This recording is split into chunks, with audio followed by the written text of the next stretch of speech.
എടാ കസ്റ്റമർ ആ തളയെടുത്താണ് സാർ മറ്റേ തളെടുക്ക് ഒരു 3 2 4 തളെടുക്ക്. ഇതല്ലടാ വളയാത്ത തളയടാ ഈ സാധനല്ല ഇതല്ല വളയാത്ത സാധനം ഇവിടെ ഇരിക്കുന്ന അതേ ഇരിക്കുന്നേ സംഗതി ഇരിക്കുന്നേ ഇതാണ് വളയാത്ത തള ഇത് കണ്ടില്ലേ ഇത് ഈ കണ്ടില്ല വെറൈറ്റി സാധനമൊന്നുമില്ല നമ്മളെ പറയല്ലേ ഒരു രക്ഷയിലെ സാധനമാണ് ഇത് മനസ്സിലായില്ലേ ഈ സാധനം അതാണ് നമ്മളെ കടയിൽ നിന്ന് എടുത്തോണ്ടു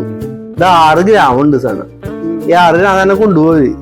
കൊണ്ടുപോയിട്ട് ഇത് വലുതാക്കാൻ നോക്കും വലുതാക്കാൻ നോക്കുമ്പോ സാധനം പൊട്ടും നമ്മളെ കടയിൽ വന്നാൽ ഈ സാധനം നമ്മൾ എന്ത് ചെയ്യും നമ്മൾ ഈ സാധനം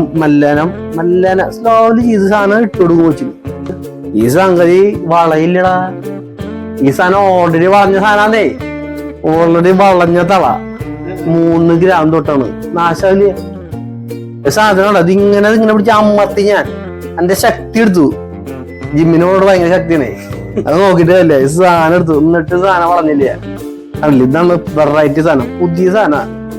ഇങ്ങനത്തെ വെറൈറ്റി സാധനം നമ്മുടെ കടയിലുണ്ട് 3 ഗ്രാം തൊട്ടുണ്ട് കേട്ടാ അപ്പൊ 3 ഗ്രാം തൊട്ടുണ്ട് ഇനി ഇത് സാധനം പെട്ടെന്നൊന്നും പോവില്ല പെട്ടെന്ന് ഈ തള നാശമായി പറഞ്ഞ ആൾക്കാരൊന്നും കംപ്ലൈന്റ് പറയില്ല കംപ്ലൈന്റ് കുറയ്ക്കാൻ വേണ്ടി നമ്മൾ ഉണ്ടാക്കിയ സാധനം അവിടെ എന്തിനാ അറിയോ വെറും 3 ഗ്രാമിന്റെ സാധനം തള ഇത് നമ്മുടെ കടയിലുണ്ട് നമ്മുടെ ഏത് കടയിലുണ്ട് പൂന്ത സ്വർണ്ണമാളിലുണ്ട് പിന്നെ തൃശ്ശൂർ പേരൂരിലുണ്ട് അത് പേരുകുള പിന്നെ നമ്മുടെ വയനാട് കടയിലുണ്ട് ഈ 3 കടയിലുണ്ട് വെറൈറ്റി സാധനങ്ങളുടെ സ്വർണ്ണമാളില് ഇങ്ങനെയുള്ള വെറൈറ്റി സാധനങ്ങൾ വാങ്ങിക്കുന്ന സ്വർണ്ണമാളില് വരാം ഇതിന്റെ ഇഷ്ടംപോലെ സെലക്ഷൻ ഉണ്ട് കേട്ടാ ഒരു പീസല്ല ഇഷ്ടം പോലെ ഉണ്ട് ഇതുപോലത്തെ തന്നെ ഇല്ല ലേറ്റ് വരുന്ന ഒരുപാടുണ്ട് നമ്മളെ പരിചയപ്പെടുത്തിയിട്ടുണ്ട് നമ്മൾ ഇനി കാണാം ഓക്കെ ബൈ.